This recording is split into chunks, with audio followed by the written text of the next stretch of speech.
అందరికీ నమస్తే. పొద్దుమూకినా, తెల్లారినా, నిద్రపోయినా ఇంకా కరెక్ట్ చెప్పాలంటే కళ్ళు మూసినా, కళ్ళు తెరిచినా రేవంత్ రెడ్డి గారికి ఒకటే ఆలోచన. నా పేరు పిలవకపాయే, నన్ను చూస్తలేరు, నన్ను పలకరిస్తలేరు. ఒక్కసారి అసెంబ్లీకి వచ్చి నా పేరు సీఎం రేవంత్ రెడ్డి అని పిలవాలని బాగా కోరిక ఉన్నది. కానీ అదేమో అయితలేదు. సీఎం కావాలన్న కోరిక నెరవేరింది రేవంత్ రెడ్డి గారికి. కానీ కేసీఆర్తోన సీఎం రేవంత్ రెడ్డిని పిలిపించుకున్న కోరిక మాత్రం నెరవేర్తలేదు. నిజానికి ఒకవేళ రేవంత్ రెడ్డిని కేసీఆరే గనక సీఎం రేవంత్ రెడ్డి గారు అని ఒక మాట అంటే నాకు తెలిసి విచారణలు మొత్తం ఆగిపోతాయి.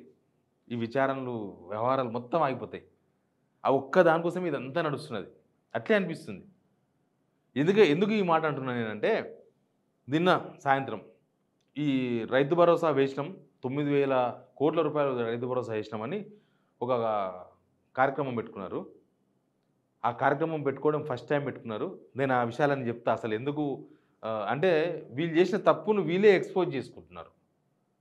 వీళ్ళ ఫెయిల్యూర్ను వీళ్ళే మొత్తం అరటిపండు తోలు పిడిచినట్టు తోలు తీసి అక్కడ జనాల ముందు పెడుతున్నారు. అన్ని అంశాల మీద మాట్లాడదాం. సబ్స్క్రైబ్ చేసుకుని వాళ్ళు చాలామంది వీడియోస్ చూస్తున్నారు, బట్ సబ్స్క్రైబ్ చేసుకోవట్లేదు. సబ్స్క్రైబ్ మాత్రం చేసుకోండి. వీళ్ళు ఏం చేసినా అది దేశంలోనే ఫస్ట్, ప్రపంచంలోనే ఫస్ట్ అని చెప్తున్నారు. రుణమాఫీ కూడా ప్రపంచంలోనే ఫస్ట్ అని చెప్పుకున్నారు. అట్లే ఫస్ట్ అని చెప్పేసింది ఇది కూడా. అసలు దేశంలో ఫస్ట్ లేకపోతే ప్రపంచంలో ఫస్ట్ అవునో కాదో తెలియదు, కానీ ఎందుకంటే మన తెలంగాణలో చాలాసార్లు ఈ రైతు బంధు పేరుతో వచ్చింది కాబట్టి ఇది ఫస్ట్ టైం కాదనేది అర్థమైపోయింది. ఇంకో విషయం ఏంటంటే, వీళ్ళు ఈ సంవత్సరాల కాలంలో ఇప్పటికి చాలా కాలాలు పోయినాయి కదా. ఫస్ట్ యాసంగి, తర్వాత వానకాలం పోయింది, తర్వాత యాసంగి, తర్వాత ఇప్పుడు వానకాలం వచ్చింది. అంటే 3 కాలాలలో వీళ్ళు సంబరాలు చేయలేదు. ఫస్ట్ టైం ఇప్పుడు చేస్తున్నారు సంబరాలు. అంటే 3 సార్లు ఫెయిల్ అయినామని అర్థం దానికి, అంతే కదా. ఓ పిల్లాడు ఎస్ఎస్సి ఫెయిల్ కాకూడదు కానీ ఫెయిల్ అయ్యిండు, ఒక్కసారి పాస్ అయ్యిండు. ఆ రోజు ఉంటుంది చూడ ఇంట్లో పండుగ. రెగ్యులర్గా పాస్ అయితే ఏముండదు, గాయంసేపు ఒక పూట ఓ 10 నిమిషాలు పూజ చేసుకొని ఎవరి ప్రసాదం వాళ్ళు తిని సాయంత్రానికి సంబరం అయిపోతుంది. కానీ డక్కా ముక్కిలు తిని తిని తిని ఫెయిల్ అయ్యి చేస్తారు కదా, అప్పుడు అది 2 రోజులు నడుస్తుంది. సేమ్ వీళ్ళు చేసిన సంబరాలు కూడా అంతే. వీళ్ళు ఒకవేళ ఇది ఫస్ట్ టైం కాదు, మేము గతంలో కూడా వేసినాం, ఈ సంవత్సరాల కాలంలో 3 కాలాలు పోయినాయి, 3 కాలాలకు కూడా వేసినామంటే ఇప్పుడు ఈ సంబరాలు జరిగేది కాదు. ఎందుకంటే గత ప్రభుత్వం 11 సార్లు వేస్తే కూడా ఎప్పుడు సంబరాలు జరగలే. వచ్చిన రైతులు కూడా చాలా ఆశ్చర్యంగా చూస్తున్నారు ఏం చెప్తారో అని. కాంగ్రెస్ వాళ్ళే సగం మంది ఉంటారు దానిలో, తెల్లబట్టలు. అయితే ఆయన మాట్లాడిన మాటలు ఉన్నాయి, ఒక్కొక్కటి విప్పదీసి మాట్లాడదాం మనం. ఒకసారి ఫస్ట్ వినండి ఏమన్నా. ఆనాడు భూములు అమ్ముకోవడమే కాదు, ఔటర్ రింగ్ రోడ్డును తాకట్టు పెట్టడమే కాదు, 1,00,000 కోట్ల రూపాయలు కాళేశ్వరంలో కట్టడం కూలడం జరిగింది. ఇవాళ రైతు సెంటిమెంటును వాళ్ళ ఆదాయ వనరుగా మార్చుకున్నారు. ఇవాళ 1,000 కోట్ల రూపాయలు సంపాదించుకున్నారు. నేను ఈ వేదిక మీద నుంచి అడగదలుచుకున్నా, తెలంగాణ రాష్ట్రం రాకంటే ముందు మీ ఆర్థిక పరిస్థితి ఏంది? ఇవాళ మోయినాబాద్లో హరీష్ రావు ఫామ్ హౌస్ ఎట్లొచ్చింది, జన్వాడలో కేటీఆర్ కు ఫామ్ హౌస్ ఎట్లొచ్చింది, గజ్వేల్ ఎర్రవల్లిలో కేసీఆర్ కు 100 ఎకరాల ఫామ్ హౌస్లు ఎట్లొచ్చినాయి, ఇవాళ టీవీలు ఎట్లొచ్చినాయి, పేపర్లు ఎట్లొచ్చినాయి, 1,000 కోట్ల రూపాయల పెట్టుబడులు మీకెట్లొచ్చినాయి? Correct question. ఎందుకంటే ఇదే క్వశ్చన్ని ఈయన ప్రతిపక్షం ఉన్నప్పటి నుంచే మాట్లాడుతున్నారు. ఇదే క్వశ్చన్ మారలే. ఈయన పొజిషన్ మారింది కానీ క్వశ్చన్ మాత్రం మారలే. మీకు డబ్బులు ఎట్లొచ్చినాయి, మీకు ఫామ్ హౌస్లు ఎట్లొచ్చినాయి, మీరు 1,000 కోట్లు సంపాదించారు, నిజాం కన్నా రిచ్ మీరు. గవర్నమెంట్ మీ చేతిలోనే ఉంది కదా సార్. అదేదో ఇప్పటిదాకా ఒక్క అవినీతి కేసు అని పెట్టినరా? ఒక్క కేసు అని పెట్టినరా వాళ్ళ మీద? కేసీఆర్ మీద ఒక్క కేసు అని, ఒక ఎంక్వైరీ అయినా కనీసం ఆ ఫామ్ హౌస్ ఎట్లొచ్చినాయి అడిగినరా? చేస్తుండ్రా? గవర్నమెంట్ మీ చేతిలో ఉంది, మీరే హోమ్ మినిస్టరు. ఇప్పుడు మీరు ఏదని చెప్తే సెంట్రల్లో ఎవరు కాదనే వాళ్ళు కూడా లేరు. ఇది ఒక కూటమే, బీజేపీ కాంగ్రెస్ కూటమి ప్రభుత్వం ఇక్కడ. అక్కడనేమో బీజేపీ టీడీపీ జనసేన కూటమి ప్రభుత్వం, ఇక్కడ బీజేపీ కాంగ్రెస్ కూటమి ప్రభుత్వం తెలంగాణ నడిచేది. మరి ఈ కూటమి ప్రభుత్వంలో మళ్ళీ ఈ సంవత్సరన్నరలో ఏం చేసింది మీరు? సంవత్సరాల్లో ఎందుకు ఇప్పటిదాకా అవి ఎట్లా సంపాదించండి, ఎందుకు బయట పెట్టలేదు? అంటే అప్పుడు అది వాడుకొని అధికారంలోకి వచ్చిండ్రు, మళ్ళీ ఇప్పుడు మీరు అదే వాడుకుంటారా? అసలు తెలంగాణలో సర్వే నెంబర్ చెప్తే ఆ సర్వే నెంబర్లో ఉన్న కిరికిరిలేంది, ఆ సర్వే నెంబర్ ఎవరి పేరు మీద ఉంది, ఎంతమంది రైతున్నారో, without computer, without artificial intelligence, without revenue department, without CCLA ఒక్క రేవంత్ రెడ్డికి మాత్రమే తెలుసు అంట. ఆ నైపుణ్యత ఉందట ఆయనకి. చాలామంది ఆయన సన్నిహితులు వాళ్ళు వీళ్ళు చెప్తుంటే విన్నాం. మరి అంత తెలిసిన వాళ్ళు కేసీఆర్ దగ్గర 100 ఎకరాల ఫామ్ హౌస్ ఎక్కడిది, ఎట్లా సంపాదించిండు చెప్పొచ్చు కదా. మీకు తెలుసు కదా, మీరు ఎంక్వైరీ చేయొచ్చు కదా. కేటీఆర్కి ఎట్లా ఫామ్ హౌస్ వచ్చింది చేయొచ్చు కదా. మీరు అవన్నీ పెట్టకుండా, అవన్నీ ఏం చేయకుండా ఉత్తగా మీరు కూడా వచ్చి జనాలు ఉన్నప్పుడు, ఏనో దగ్గర అవసరం ఉన్నప్పుడు, అవసరం లేకపోయినా అసందర్భంగా మాట్లాడితే వేస్ట్ కదా. అసలు మా పాలమూరు వాళ్ళు చాలామంది బతకడానికి హైదరాబాద్కి వచ్చారు. 40-50 ఏళ్ళకి వెళ్ళి అత్యంత ఎక్కువ మంది వచ్చింది తెలంగాణలో మా మామనారు నుంచి. ఎందుకంటే పక్కన ఉంటాం కాబట్టి. మా వాళ్ళు ఎవరు జూబ్లీస్లో ఇల్లు కట్టలే. జూబ్లీస్లో మా వాళ్ళకి ఎవరికి ఇల్లు లేవు నాకు తెలిసి. అందరు ఇంకా బతుకు పోరాటం నడుస్తుంది నాతో సహా. బతుకు పోరాటమే మాది, బతుకుడమే, బతుకుతే చాలు, అదే మా పోరాటం పాలమూరు ప్రజలది. జూబ్లీస్లో అంత పెద్ద ప్యాలెస్ వచ్చింది రేవంత్ రెడ్డి గారికి. అసలు వాళ్ళ అన్నదమ్ముల మీద ఎన్ని ఆరోపణలు వస్తున్నాయి ఇప్పుడు. వీళ్ళు ఏమన్నా పేదోళ్ళ? అసలు రాజకీయాలకు రాకముందు ఈయన ఆస్తి ఎంత, రాజకీయాలకు వచ్చినాక ఈయన ఆస్తి ఎంతో, అది కూడా ఎంక్వైరీ చేయాలి. అందరూ చేయాలి ఎంక్వైరీ. రాజకీయ నాయకులే మొత్తం అందరూ అంతే. దొరికితే దొంగలు, లేకపోతే దొరలు. తర్వాత వాళ్ళు గవర్నమెంట్కి వచ్చినప్పుడు మీ బట్టలు కూడా ఇప్పాలి, మీ ఆస్తి పాస్తులు కూడా లెక్క తేలాలి. అప్పుడు ఇంకా మంచిగా ఉంటుంది. ఎందుకంటే తెలంగాణ ప్రజల తరపున మాట్లాడుతున్నాను నేను. వాళ్ళు మీరు ఇంకా ఎవరెవరో మొత్తం దోసుకున్న వ్యవహారం మొత్తం జనాలకు పంచాలి. అప్పుడు తెలుస్తుంది వ్యవహారం ఏందో. కొత్తగా మాట్లాడడం ఎందుకు?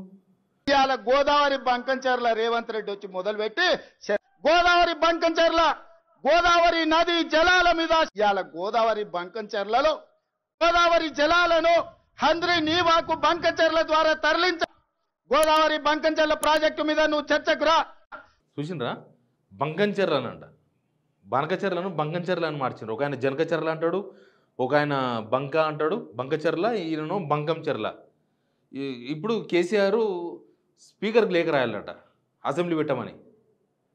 ఈ ఎట్లున్నదంటే ఇది కేసీఆర్ ముఖ్యమంత్రి అనుకుంటుండ్రు రేవంత్ రెడ్డి. ఇంకా ఆయన్నే ముఖ్యమంత్రి అనే విషయం ఆయనే నమ్మలేకపోతుండు. అసెంబ్లీ పెట్టాలంటే గవర్నమెంట్ నిర్ణయం తీసుకోవాలి. కేసీఆర్ పెడితే అసెంబ్లీ పెట్టరు. బంకంచెర్ల మీద డిస్కషన్, మీ పేర్లు మీరు మీ మాట చెప్తున్నారు బంకంచెర్లని. బంకంచెర్ల మీద డిస్కషన్ చేయాలంటే అసలు చంద్రబాబు నాయుడు ఒక్క పల్లెత్తు మాట కూడా అనలేకపోతున్నారు కదా రేవంత్ రెడ్డి గారు. బంకంచెర్ల ఈయన కనుక కూర్చోబెడితే చంద్రబాబు ముందర ఉత్తగా ఇలా కోడిగిలినట్టు గెలికేసి చలో బంకంచెర్లకు యాక్సెప్ట్ చేసేసుకుంటాడు. ఎందుకంటే అవగాహన. మన చూడలే నల్లమల, బంకంచెర్ల, బనకచెర్ల, దేవాదుల ఇరిగేషన్ మీద ఎంత అవగాహన ఉందో. కేసీఆర్ వస్తేనే డిస్కస్ చేయాలన్నా పెట్టండి, అసెంబ్లీ పెట్టేసి డిస్కస్ చేయండి. మాట్లాడతారు కదా మాట్లాడే వాళ్ళు, దీనిలో నష్టమైంది లాభమైంది ఒక పెద్ద చర్చ జరగాలి. కేసీఆర్ వస్తేనే మీరు అసెంబ్లీ పెడతారా? కేసీఆర్ రాకపోతే అసెంబ్లీ నడవదా? ఇంకా ఆ సభలో అసందర్భోచిత వ్యాఖ్యలు చేసిండు, అవి కూడా మాట్లాడండి. కనిపించిన కిడ్నీలు దెబ్బతిని, గుండె దెబ్బతిని, రక్తము సరైన బీపీ షుగర్లు అన్ని క్యాన్సర్ ఉండి చనిపోయే ముందు ఏ విధంగా ఉంటాడో రాష్ట్ర ఆర్థిక వ్యవస్థను చంద్రశేఖరరావు గారు క్యాన్సర్ బారిన పడేసినట్టు పడేసి. ఏమంటున్నారంటే క్యాన్సర్ పేషెంట్ శూన్యకి బయటికి కనిపించినా లోపల కిడ్నీలు అన్నీ పాడైపోతాయి. ఇప్పుడు తెలంగాణ భాగ్యం కనిపిస్తలేదు. మీరే తెలంగాణను ఒక క్యాన్సర్ పేషెంట్తో పోల్చిర్రు. ఈ ఎట్లున్నదంటే అసలు దెంగపోవడం కరెక్టు. ఈ తెలంగాణను వదిలేసి అసలు తెలంగాణ వద్దింగా మనం పోయి ఆంధ్రాలో కలపాలని జనాలకు విరక్తి కలగాలని బహుశా రేవంత్ రెడ్డి గారు ఈ పని చేస్తున్నారు. తెలంగాణకు క్యాన్సర్ వచ్చింది, తెలంగాణ లివర్ ఖరాబ్ అయింది, తెలంగాణ గుండె ఖరాబ్ అయింది. ఈయన మాత్రం మంచిగా ఉన్నాడు, మాట్లాడే మంచిగానే ఉన్నాడు కదా, మంచిగానే చేయాల్సిన పనులను చేసుకుంటున్నాడు కదా. జనాలకు విరక్తి కలిగి ఇంక తెలంగాణ వద్దు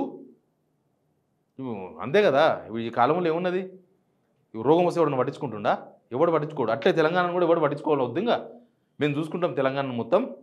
తెలంగాణ జనమంతా మేము మళ్ళీ ఉద్యమం చేసి చంద్రబాబు నాయుడు కాళ్ళు పట్టుకొని మేమంతా సమైక్యాంధ్రాలు కలుస్తాం, మేమంతా అక్కడ కలుస్తామని చెప్పేసి మాట్లాడుకోవాలి. దానికోసమని చంద్రబాబు నాయుడు కాళ్ళు పట్టుకోవాలి అనేది నా ఉద్దేశం బహుశా. లేకపోతే ఎవడన్నా మన రాష్ట్రాన్ని అట్లా ఓడుస్తాడా? బికారి ముందున హిమాచల్ ప్రదేశ్ ముఖ్యమంత్రి హిమాచల్ ప్రదేశ్ నుంచి అట్లా మాట్లాడుతున్నాడా? ఆడ మొత్తం చచ్చిపోయింది, కునారెళ్ళిపోయింది, క్యాన్సర్ కాదు దానికి సర్వరోగాలు వచ్చేసినాయి. ఎవడన్నా మాట్లాడుతుండా? వాళ్ళ సీఎం మాట్లాడుతుండా? కర్ణాటక దివాలా తీసింది, వాళ్ళ ముఖ్యమంత్రి అట్లా మాట్లాడుతున్నాడా? బీజేపీ పాలిత రాష్ట్రాలు చాలా వరకు ఇట్లాంటి సిచ్యువేషన్ కాదు. ఇట్లాంటి సిచ్యువేషన్ అంటే వీళ్ళు చాదగాక గవర్నమెంట్కు ఇన్కమ్ లేక ఇట్లా అయిపోయింది. కానీ గవర్నమెంట్ ఇన్కమ్ రాకపోతే క్యాన్సర్ వస్తుంది, దగ్గు వస్తుంది, టీబీ వస్తాయి. ఎవరికైనా సరే ఒక మనిషికి ఇన్కమ్ లేదనుకో సర్వరోగాలు వస్తాయి. తెలంగాణకు సర్వరోగాలు వచ్చినాయి, ఎందుకంటే తెలంగాణ ఇన్కమ్ పోయింది. తెలంగాణలో సంపాదించే మొగోళ్ళంతా చచ్చిపోయారు. అట్లా అయిపోయింది ఇప్పుడు. తెలంగాణకు సంపద లేదు. తెలంగాణ సంపద అంతా పోయింది. ఎటు పోయిందనంటే పరిపాలకుల వ్యవహారం అది. ఇంకా చాలా చాలా ముచ్చట్లు చెప్పినారు, అవి కూడా వినండి ఒకసారి మీరు. చేస్తున్నా ఆలోచన చేయండి, అంచనా వేయండి, బేరీజు కట్టండి. 10 ఏళ్ల వాళ్ళ పాలన ఎట్లుందో, 18 నెలల్లో మా మిత్రుల పరిపాలన ఎట్లుందో మీరు చర్చ పెట్టండి. చెట్టు కింద పెట్టండి, పెళ్లి కాడ పెట్టండి, చావు దగ్గరకు పోయినప్పుడు మాట్లాడండి, కళ్ళు కాంపౌండ్ కాడ మాట్లాడండి, దావత్ కాడ మాట్లాడండి. రేపు సర్పంచ్ ఎలక్షన్స్ వస్తున్నాయి కదా, చెప్పగానే చెప్తున్నాడు. రైతు భరోసా వేసిందే సర్పంచ్ ఎలక్షన్స్ కోసమని అందరూ ప్రతిపక్ష నేతలు వాళ్ళు వీళ్ళంతా కూడా కూర్చుండ్రు. రేవంత్ రెడ్డి గారు కూడా అదే చెప్తున్నారు. అది రైతు భరోసా అది. కానీ మీరు వాన పడతలేదు, వాన పడుతుందేమో, వాన పడే వరకు వెయిట్ చేయండి, లేకపోతే వాన పడాక మీరు విత్తనాలు వేయండి, మేము మీకు అండగా ఉంటాము, మీకు ఇంత సబ్సిడీ ఇచ్చినాము, ఇంత ఎరువు లభ్యత ఉంది, మీకు ఇన్ని గింజలు ఇప్పుడు ఒకవేళ పోతే కూడా మీరు బాధపడకండి, మీకు మళ్ళీ ఇస్తాం విత్తనాలు. అది మాట్లాడకుండా పోయి ఊర్లో పోయి చర్చించండి సర్పంచ్ ఎలక్షన్స్ గురించి. అది కూడా 10 సంవత్సరాల బీఆర్ఎస్ పాలన, సంవత్సరాల కాంగ్రెస్ పాలన మీద చర్చించాలంట. ఇది ఇంటే నాకు ఏమనిపించిందంటే, ఎమ్మెల్సీ ఎలక్షన్స్లో ఆడ మాట్లాడిండు చూడు, మీకు రైతు భరోసా వస్తే కాంగ్రెస్ కోటేయండి, మీకు ఉద్యోగాలు వస్తే కాంగ్రెస్ కోటేయండి అన్నాడు. కాంగ్రెస్ పీకింది. దాంతో ఎవరికి ఏం రాలేదు, అర్థమైపోయింది. సేమ్ ఇది కూడా అట్లే ఉన్నది. ఆడ పోయి మాట్లాడితే జనాలు మామూలుగా కాదు, కళ్ళు దుకునం కూడా మాట్లాడమంటున్నాడు. కళ్ళు దుకునంలో కనుక పోయి 10 సంవత్సరాల కాంగ్రెస్ పాలనకు, 10 సంవత్సరాల బీఆర్ఎస్ పాలనకు, సంవత్సరాల కాంగ్రెస్ పాలన మీద డిస్కషన్ చేస్తే సీసాలు వలుగుతాయి. ఆన్నే ఒక అవుట్ పోస్ట్ పెట్టాలి కళ్ళు దుకునాల కాడ, అట్లుంటుంది. ఇంకా తాయినాకని నిజాలు వస్తాయి కదా బయటికి, ఆ నిజాలు వచ్చినప్పుడు పొట్టలు చీలుతారు ఆ కలుషితాలతో. అట్లాంటి సందర్భం వస్తుందేమో. ఇక ఫైనల్గా బట్టి విక్రమార్క ఏమన్నాడో వినండి. ఎందుకంటే ఇంకా మన తెలంగాణ ఆత్మగౌరవం వీళ్ళు ఎంతవరకు రక్షిస్తున్నారని అదొక్కటి చాలు. రాజీవ్ గాంధీ గారు ఆనాడు ప్రధానమంత్రిగా ఈ దేశాన్ని 21వ శతాబ్దంలోకి తీసుకొని వెళ్ళాలని అనేక టెక్నాలజీ మిషన్స్ ఈ దేశంలో ప్రవేశపెట్టి ఈ దేశం కోసం అద్భుతమైనటువంటి కలలు కన్న మహానుభావుడు, ఈ దేశం కోసం ప్రాణాలని త్యాగం చేసినటువంటి గొప్ప నాయకుడు రాజీవ్ గాంధీ గారి పాదాల సాక్షిగా ఈ రాష్ట్రంలో ఉన్నటువంటి రైతాంగ సోదరులు అందరికి కూడా ఈరోజు ఏమంటారంటే, రాజీవ్ గాంధీ పాదాల సాక్షిగా మేము రైతు భరోసా ఇచ్చినాం, రాజీవ్ గాంధీ పాదాల సాక్షిగా మీరు పదవులు పొందినరు, కోటీశ్వరులు అయినరు, కోట్ల ఈశ్వరులు అయినరు, కోట్లు. రాజీవ్ గాంధీ పాదాల సాక్షిగా తెలంగాణ ప్రజలకి ఏమొచ్చింది? రైతు భరోసాకు రాజీవ్ గాంధీకి ఏం సంబంధం? రాజీవ్ గాంధీ మన రైతు భరోసా కనిపెట్టిండా? రాజీవ్ గాంధీ అసలు చెప్పిన రాహుల్ గాంధీ మాయమైపోయింది, ఆయనే కనిపిస్తలేడు. ఆయన గెలిపియండి నేనే గ్యారంటీ అన్నాడు, గ్యారంటీ లేదు, పీరెంటీ లేదు, వారంటీ లేకుండా పోయాడు. ఇప్పుడు రాజీవ్ గాంధీ సాక్షిగా అంటే మన ఆత్మగౌరవాన్ని తీసుకొని, మన రైతుల ఆత్మగౌరవాన్ని తీసుకుపోయి రాజీవ్ గాంధీ కాళ్ళ దగ్గర పెట్టాలనుకుంటున్నారా? మీరు బానిసలు అయ్యి ఉండొచ్చు వాళ్ళ కుటుంబానికి. తెలంగాణ జనానికి ఏం అవసరం వచ్చింది?